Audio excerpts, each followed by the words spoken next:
Hello, hello. Welcome for another episode of the Author Spotlight. Hey, it's your host with the most, your main man, Darren L. Palmer. Excited to be with you where I get the honor and the privilege to go behind the scenes with best-selling authors from across the globe.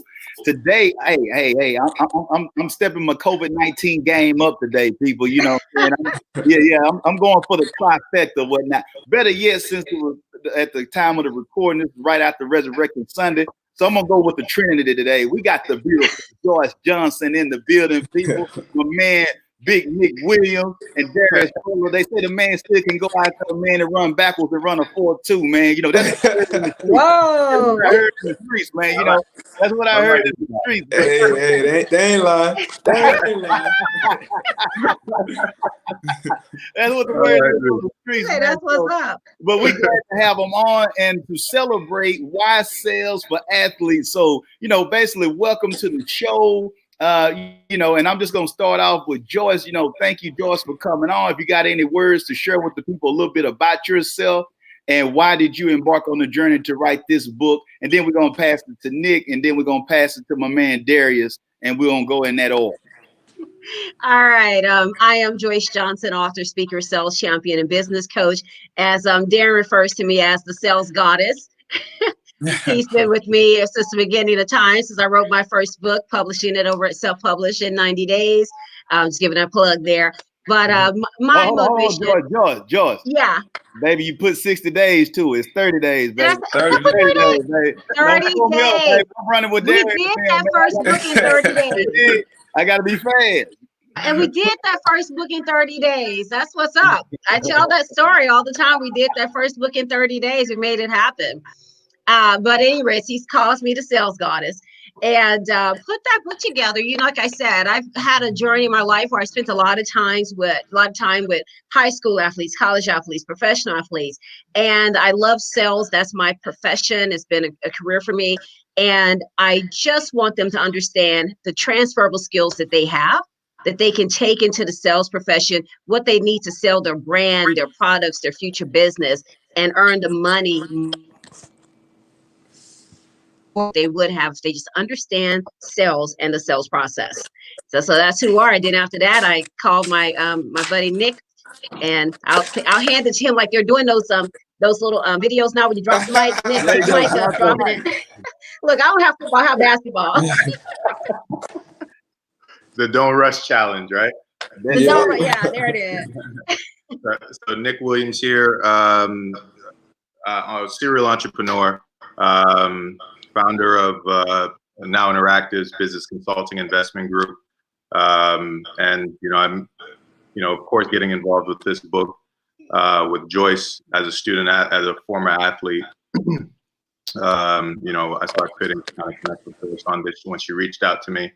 Given my experience in the world of business and sales, I thought it was a no-brainer. One of the things on my bucket list was, to always introduce myself as Nick Williams, the author. So now I can add that little notch to my belt. I thought it was a really good experience with this book, and I got a chance to really dive deep into my story and kind of share some of the things that I've learned through sports. Awesome. Mr. Butler. I catch the mic. Darius Butler, 9-year NFL vet, retired now, and now my second career, real estate investor and developer, and now, like Nick said, an author. And that's amazing just to be able to even put that on my bio now. But Nick reached out to me and told me about the project, told me about Joyce, and then meeting her, she was everything he spoke her up to be. And it was a great project to work together with them on, and really just to shed light on a whole different avenue and a whole different opportunity to a lot of these athletes who, as an athlete, you go. I know at least I went to college and I only had really one thing in mind from the time I was 5, like I want to be a professional athlete, and this was kind of the only road that I saw. But for a lot of us, our roads go in different ways. So I just wanted to be, obviously impart and be a voice and shed some light on some different opportunities that athletes are already pretty much equipped to succeed in. So that's why I joined the team, Why Sales for Athletes. Man, that's amazing. That's amazing. And I just want to bring this up too, whatnot, because each of the individuals that we have on the show today are successful in their own right.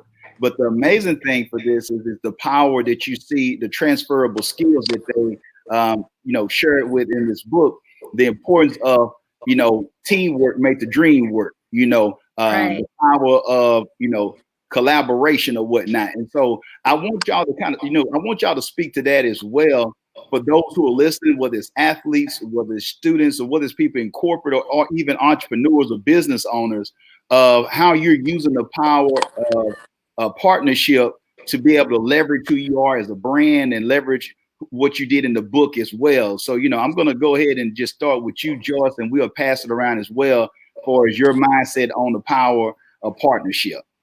Nick and I did a video during a brief couple of days. I was in Miami about collaborations, right? And the importance of collaborating, how, and that's that old proverb, you want to go fast, go alone, you want to go far, get on the team, right?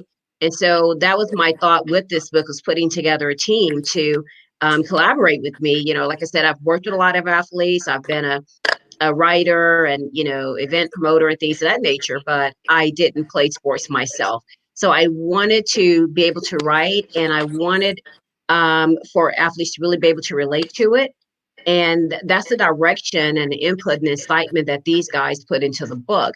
And as far as, social distancing, I'm in Houston, they're in Florida, they're not in the same city in Florida. So we basically put this book together virtually. Mm-hmm. So we were social distancing and showing the power of social distancing and collaboration before the virus hits. Yep. No doubt, no doubt. Thank you for sharing that, Joyce. Nick, what was your thoughts on it, man? I know that you had a goal of being an author behind your name or whatnot when you introduced yourself or whatnot. But, could you just speak to the people, whether it's with this book or just your life period on and off the field, how you utilize the power of partnership to get things done? Sure. I think that's a very great question, because I think the power of partnership across all sectors or markets, it's very important, right? It's all, that old adage, it's not what you know, it's who you know, kind of can relate with partnership, because you're looking to connect with the right individuals.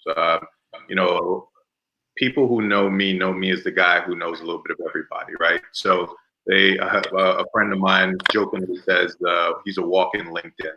So I make it my job to partner with people and to work with a variety of individuals, because I'm only as good as my weakest link, and I don't know what I don't know. So what I do is I tend to partner with individuals who are experts within those industries.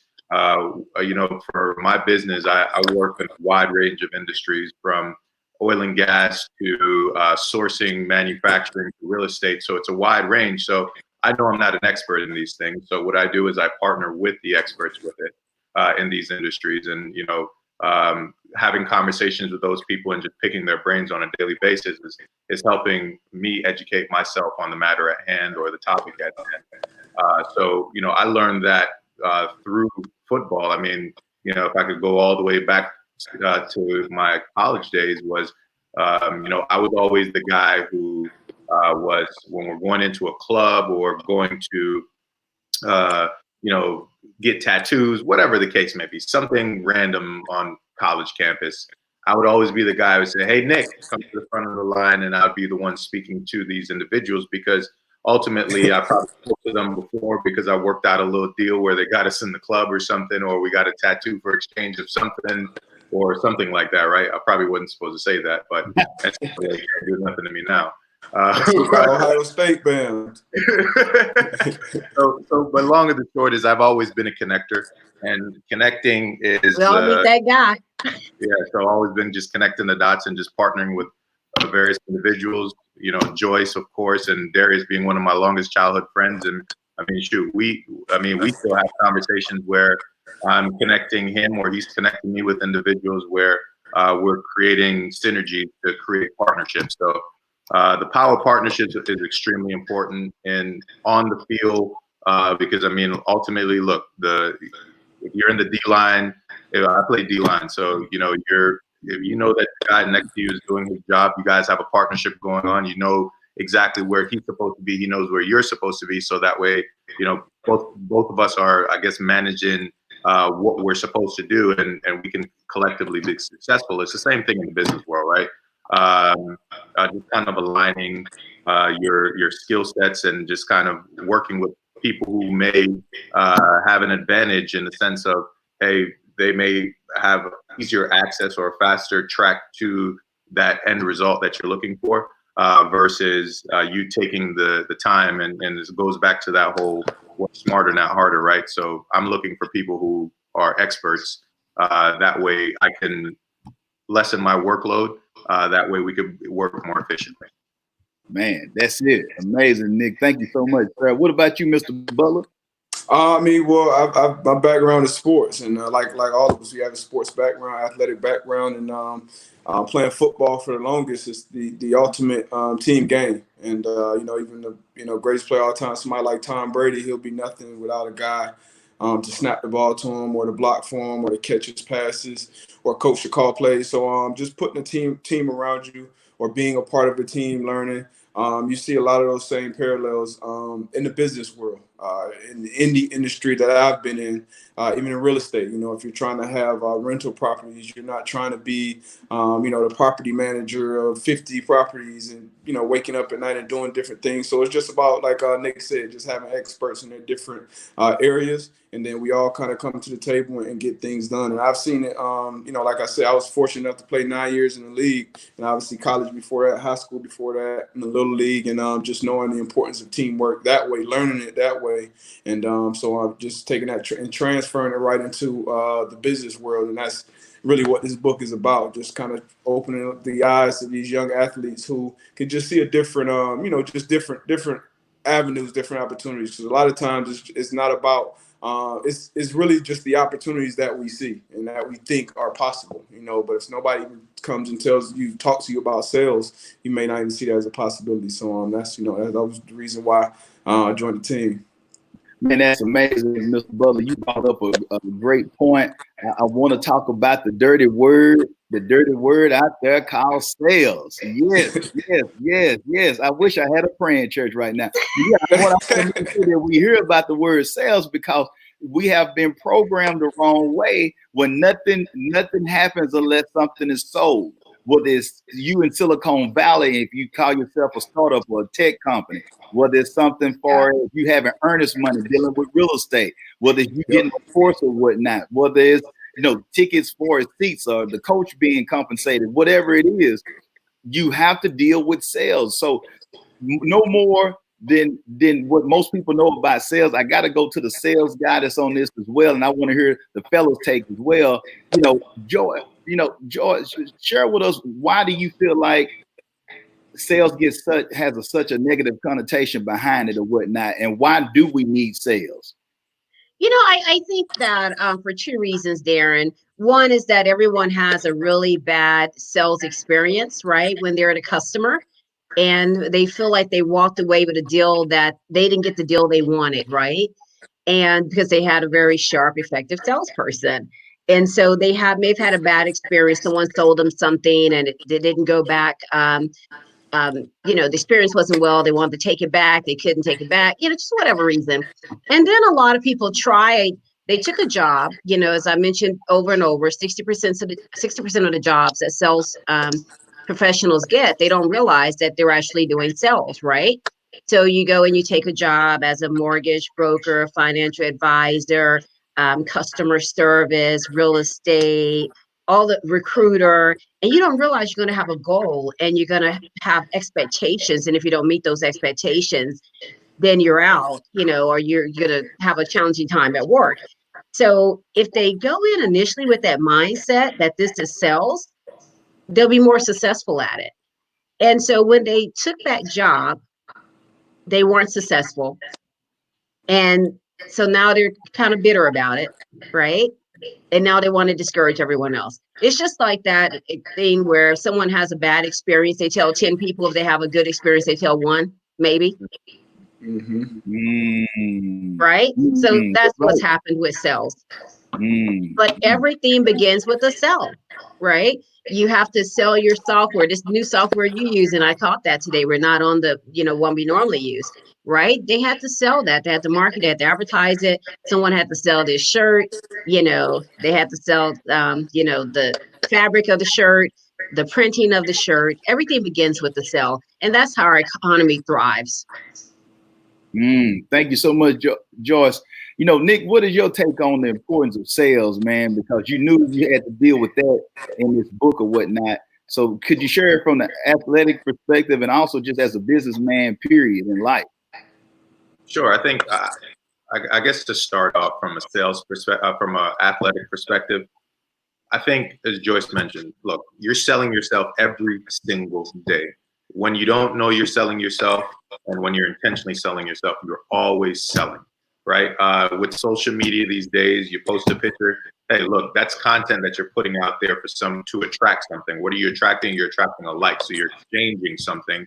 Therefore, there's a sale, right? There's a sale for liking this actual picture because someone likes something, right?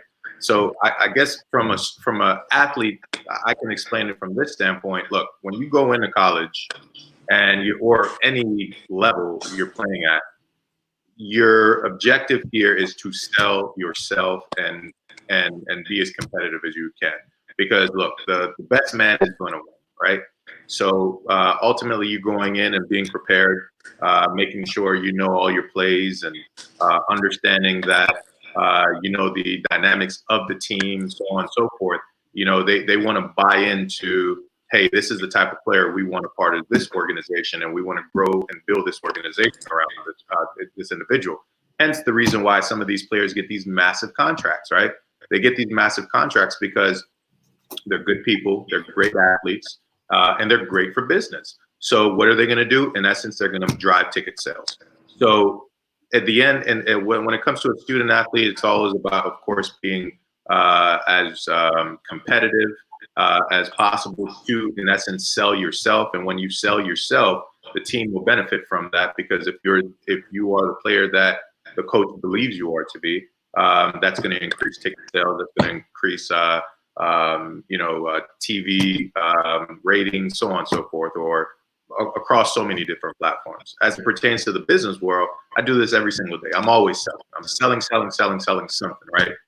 During these crazy times, we're selling a variety of PPE products, which are just basically healthcare related products. We're manufacturing the products and we're selling and distributing them all across the country. With that said, we're constantly selling. I mean, just today alone, I've updated my sales sheet already 4 times because I had to shift towards what's going on in the market. I also have to understand when it comes to sales, I think the bigger picture is really understanding your market, but not only understanding your market, understanding the ecosystem, right? The market. Pardon? Yeah. No, I said understanding the market, the whole, circulation of how things go. Like I said, sales is what makes our economy, going. Yeah, and to her point is, to Joyce's point, look, I mean, as simple as selling a box of tissue, it's so many things that factors into this box of tissue. Some people, a retailer, if you're in a retailer, you're going to walk in as a customer and pick up a box of tissue, no one would think anything of it. But there's a lot that went in that process. Joyce mentioned the process of printing a shirt, the ink on the shirt, the fabric of the shirt, so on and so forth. It's the same exact thing across every single industry, because there's so many things that are affected. Right now in this global pandemic, healthcare workers across the world are looking for products. But what's affecting a lot of these things from getting here or getting all over the world is logistics. The oil prices are at all-time low right now. When it comes to logistics, airplanes are grounded, commercial airlines are grounded. You have ships that are backed up, so on and so forth. So all this is a part of the supply chain to actually get to your box of tissue, because that's how it's going to get to you. So, it's just experiencing those different things and understanding why the market is doing that and kind of pivoting around the market is very important to understand about sales, because ultimately in sales, man, you could be as successful as you want. It's all about the time and effort and work that you put into it. Similar to football. When I played sports, it's all about the time and effort I put in there. I know sometimes I have conversation with buddies and I kick myself and say, damn, only if I went to that extra practice. Well, it's the same thing on this side. Man, only if I read that extra article before I got on that call. Only if I, understood the data sets that's behind this specific business. So on and so forth. So I think anyone can be successful in sales. It's all about how you apply yourself. And then, of course, following through to make sure you close it out. And then outside of that, just that one sale, stay in touch with your customer. Constantly engage with your customer, because I'm not doing something, all the things that we do, we don't do it as a one-off, be that one-hit wonder versus that guy that constantly comes back and that person knows me by first name, and we're going to give them the greatest customer service. So Nick, real quick, not to cut you out, but I want to, because you brought up a quick point that I want to make sure that the audience catch, because you gave some value bombs there, but I don't want people to miss, because these are some 300 level courses you're giving them, and I don't want them to miss with the introduction or the remedial classes out there and whatnot. So, the importance of knowing that you got to put yourself out there and understand, one, that you are in a sales game. So even if you can give off the impression, because perception is reality, if you can give the impression to whether it's you are, in high school trying to go play college ball, showing that you can be trusted or whatnot, and that you got integrity that aligns with that school, or if it is even going to the next level, I know you got skills, but at the same time, can we trust you off the field as well? Or are you going to do something that's detrimental or whatnot to the overall brand as far as what someone is representing? So whether you're in a corporate arena or whether you're on the football field, basketball, or whatever the thing is that you do, keep that in mind or whatnot. And, Butler, I know that you got that as well. But if you don't mind, for your portion of the book, let's dive a little bit deeper into that. Kind of share what you left in the book or whatnot, or some takeaways that you want people to get, or why they should go pick up the book so they can learn and glean from you on some things that you share inside the book. Well, there's a couple of examples of really being creative. And I think, honestly, because on the other side of this global pandemic, it's in my opinion, I think it's going to be an entirely different world. But like Nick and like Joyce has said, salesmen and women are going to be needed. They're going to be hot commodities, because regardless of how the world looks on the other side, people are still going to buy things. People are still going to sell things. You can look at Amazon right now. The stock market, has been off kilter. They just went over $1 trillion market cap today. They're at 52. They're all-time highs, because now people are just at home, and now you're buying all type of things. People are selling. They're kind of the middlemen. So really, I had a story in there even talking about my recruiting story and how I had to get creative to sell myself to different colleges and different universities, because I was at a small school, and this was before social media, or before you can just put yourself out there as easy as you can. Now it's free. Like Instagram is free, Facebook is free, Twitter is free. So just being creative, I think, is the most important part.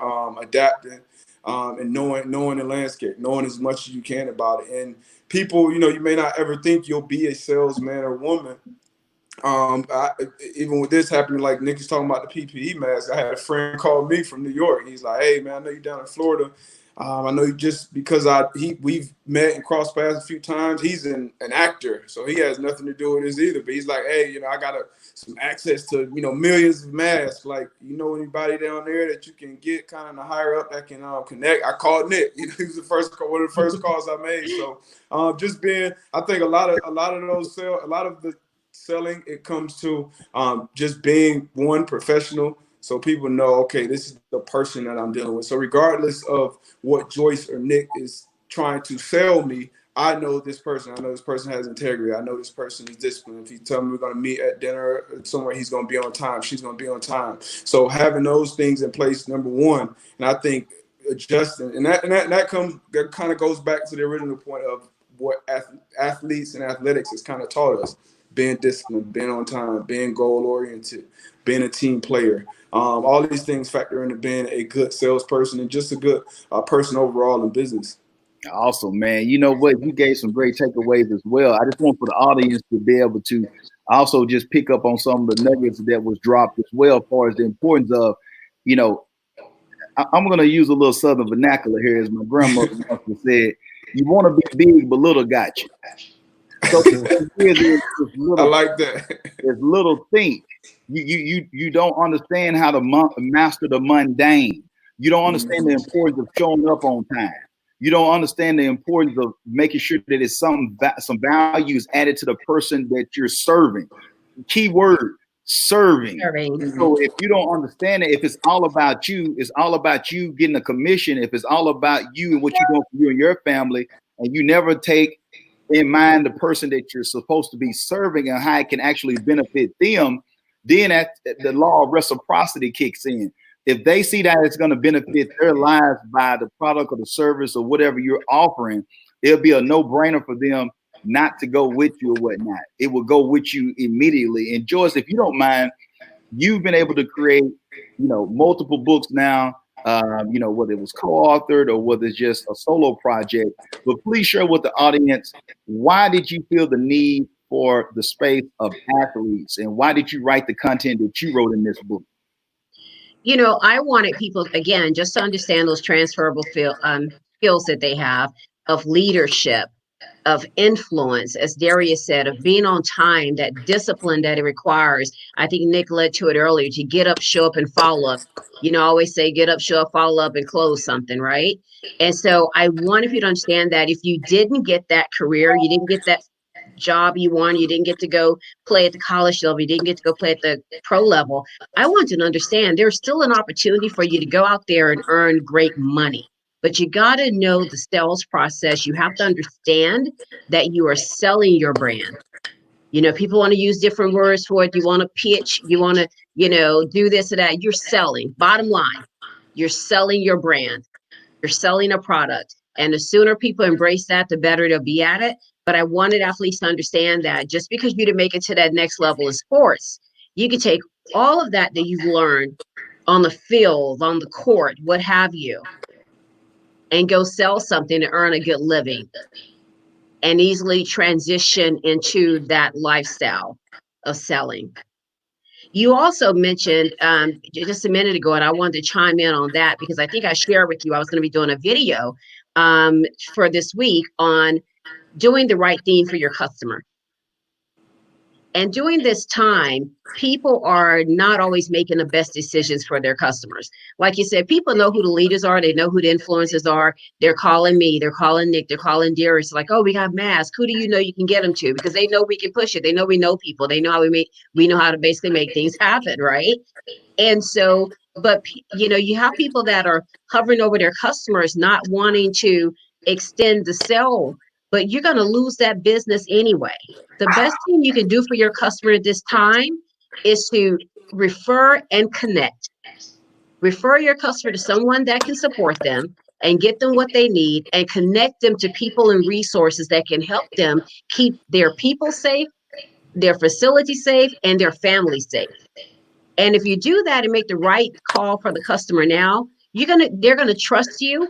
As you said, they got to build that trust. People buy from people they like and they trust. So now they're gonna trust you, and they're gonna give you more business in the future. But if you fail your customer now because you're doing working out of greed and doing what's best for you and your family and your pocketbook, when they do find that resource to deliver those masks or gowns or whatever it is to them, bathroom tissue, whatever it is, they're going to continue with that person, and you're no longer going to be their top sales guy.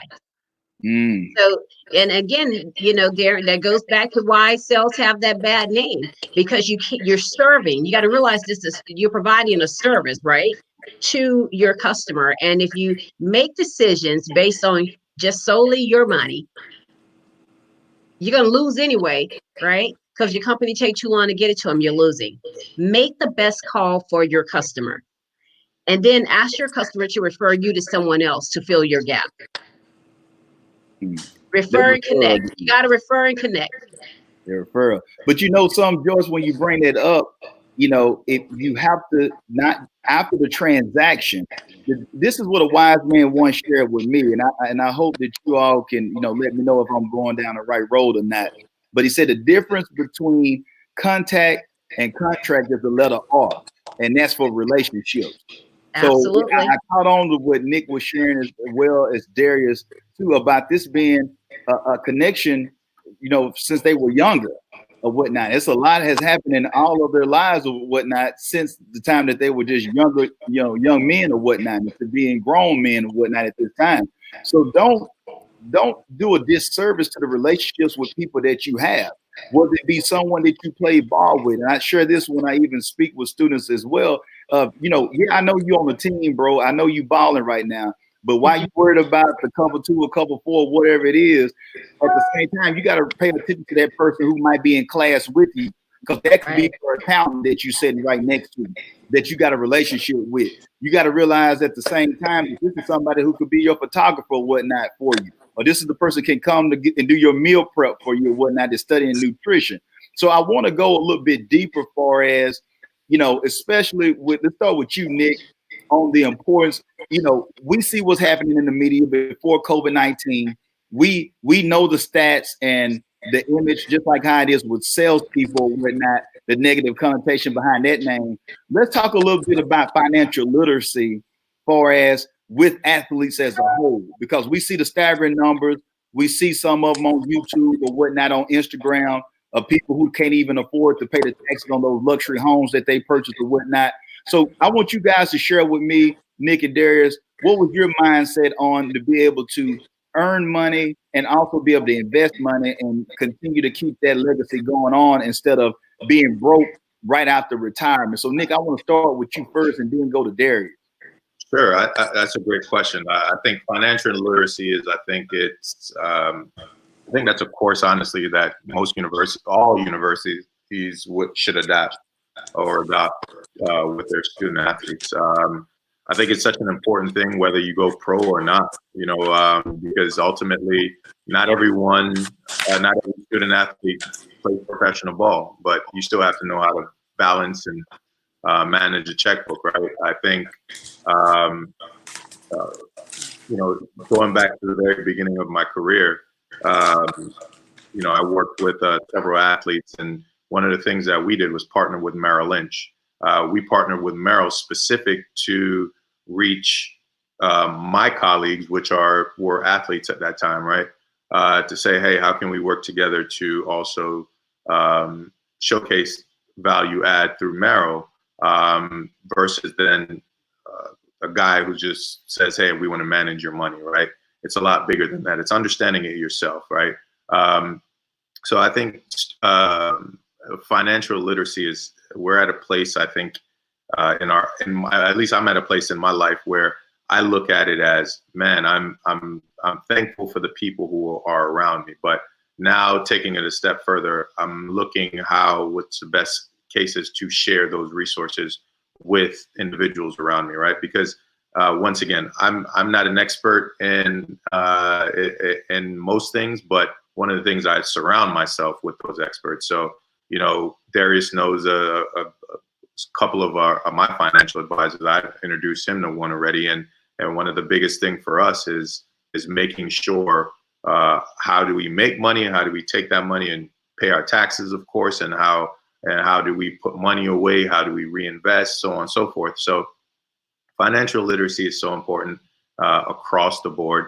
I think even me I was born in Kingston, Jamaica, and given the opportunities that I currently have now, I think it came strongly by way of having a strong mother who had financial literacy to the point that she kind of showcased it to us on a daily basis to say, hey, look, maybe it's if she gave us $20 to go hang out on the weekend, well, that $20 is the weekend money, so you got to make it stretch.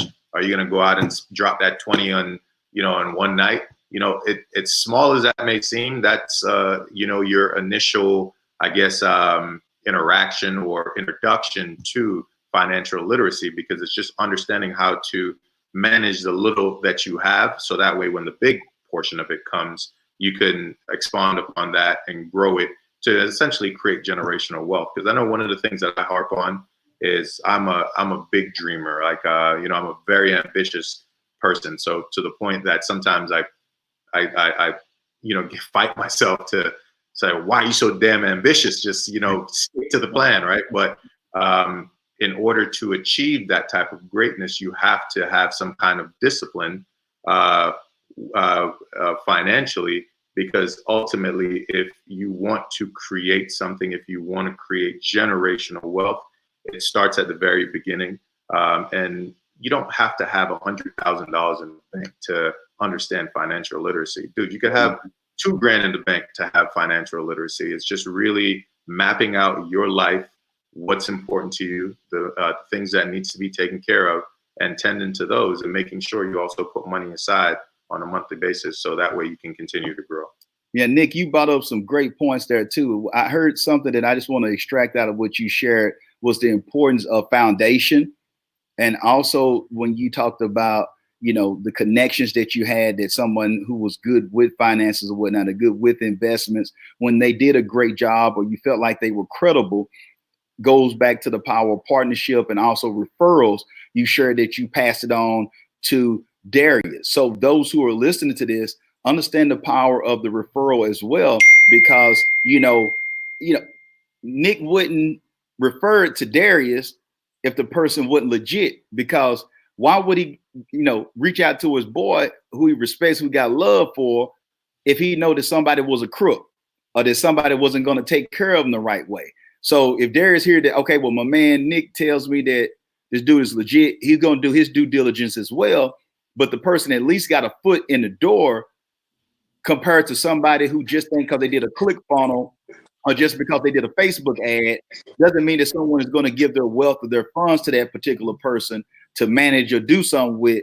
It's about those relationships or whatnot and leveraging what you have, whether you are in the NFL or if you're not in the NFL, you still got to keep your eye on the ball or whatnot. And, you know, I just want to just kind of wrap this thing up. You know, Darius, what you done with this particular book, and what you're doing off the field as well or whatnot, and leveraging opportunities or whatnot, what would you want to share to those out there far as a reason why they should go get this book and how it can benefit their lives? Well, number one is just seeing a different, three different stories, three different aspects, three different perspectives. Because, you know, especially when you're young, it's hard to see or put your feet in other people's shoes and see different perspectives. So that's number one. But I want to go back before we get off to some things that you said, some huge nuggets that you dropped as far as that contract thing, and just being aware of the people that are around you. And really, I think I talked about this before, but just treating the people around you a certain type of way, the right way. Because I know in my business, professional sports, in football, there were guys, and I played 9 years, which is a long time in the NFL. So there were guys that when I came in, or second, third year, they would be, you know, interns or quality control guys, or basically guys who were at the bottom of the totem pole, really. And by the time I retired, these guys, I know a guy right now who's 34 years old. He's a GM right now. And we still talk to this day. We have that relationship because when he was just an area scout on the team, he would be on the sideline. Like, we always had conversations. I always treated him a certain type of way. So now when he got that job, I reached out to him, hey man, congratulations on, you know, now he's a GM, you know, young black guy, Harvard grad, GM of the Cleveland Browns now. And just building those relationships, that R word is huge, because now that's somebody, that's a contact that I can have, that I can say, hey, I want to know how, you know, how are GMs adjusting to, you know, having to draft from their home now. This is something that's never been done before in the history of professional sports. I can reach out to that guy and he'll give me a real answer, as opposed to just trying to, you know, get somebody else on the phone. So I just wanted to jump back in that. And also very, very important is the financial literacy part. I think, that may be a part of my second book or something, because I think that's so important, and it's a huge gap that's there with us in our community. And we got to be real with that at first and foremost, understanding kind of what you're up against and kind of how the system is set up for a lot of us. And even when you go to athletics or entertaining or whatever, anytime somebody makes money quick, you know, I went from being 22, from being a college student, broke college student, to being a millionaire within a matter of months. So anytime you look at lotto winners, like, they go broke. Like, that's just what happens. If you don't have that education, if you don't have a group of people around you that you can really trust to make these important financial decisions, the odds are you're going to fail. And a lot of people grow up with the financial literacy. Like Nick said, his mother was financial literate. You know, that was the way he learned. It's other people's that see their parents owning things, their uncles owning things, their neighbors owning things. So ownership it's just kind of normal. You know, people pass down, their grandparents are passing things, stocks, bonds. They understand taxes. They understand different tax loopholes and things. And it's a lot of that education that we don't get. And then you get this money, and now you have to go hire a financial advisor. You have to go hire an agent. You have to hire an accountant. And they're basically speaking Spanish to you. And they just say, hey, you know, you go play football, I'll handle this. So then you can see a guy like even Kevin Garnett, who made tons of millions of dollars. He was finessed out of $70 million. Like, and people are like, how you got a $70 million go missing and you don't see that? Like, but it can easily happen. So I'm just understanding that kind of what you're up against, and it kind of take control of it. I made my fair share of mistakes as well, and like I said, I was fortunate enough to play a longer time to where I got comfortable enough to ask people questions, because, you know, it's kind of almost taboo, even in the locker room, to be in the next man's pockets or ask the next man about their money and things like that. So as I got older, I was like, you know, I'm gonna make it a point to reach out to younger guys and be like, hey man, I made that mistake. Don't do that. You know, do this. Saving money is important, but investing money is more important. You know, saving money is very important. Don't get me wrong, but you got to you're dealing with inflation. You battle inflation. You got to pay tax. You got to do different things. So you have to invest and have your money. Your dollars are like soldiers. You got to have them working for you and bringing more money. So just those things, different things that you can pass down, assets or liabilities, things like that. I think those are important things that we need to do a better job as a community, for those of us that know or understand it, you know, teaching that and passing it down. Awesome, man. Thank you, Darius, so much for that. And Joyce, I want to bring it back to you just one last time too as well. What do you hope for people to be able to glean and take away from why sales for athletes? You know, I don't know if I've shared this story with you before, but one of my first jobs out of college was with the Houston Rockets. And I would be in that front office, and guys would have not played for 10 years, and they would come in there every day, you know, just wanting that opportunity to try out, to get in front of someone, what have you. And they weren't really looking their best selves or talking their best selves. And I just felt like they were hopeless, right? They felt like they didn't get that chance to go to the NBA, and they just didn't have any hope, right? They didn't have anywhere to go from that. They couldn't see the trees, you know. And I want people to have hope. I want them to know there's something else out there for them. Something else that they can take all of this training and dedication that they've done since they were 8 and 10 and 12 years old, and put it in something else and still be great, still earn great money. I want them to have hope. I want them to have to just understand there's something else for them. Thank you so much, Joyce, for that. Let's go ahead. You know, Nick, what you want people to take from it as well, man? You know, my biggest, I feel that the biggest takeaway I'd like is resilience. You know, in the book I spoke about, you know, my trials and tribulations, about me, you know, finding out I was ineligible my last year. And, you know, most people just tuck their heads and they can, you know, forget about everything. But, you know, I knew I had a mother that said, don't come home without your degree. That's the nice version. Right. That's the nice version of it, right? But I mean, it taught me resilience. It's just to know that, Nick, you were up against the odds. You know, I suffered an injury. I had to transfer to universities. Then I found out I was ineligible. Then I found out, and then, you know, for me going to say, you know what, let me buckle down and leave with my degree.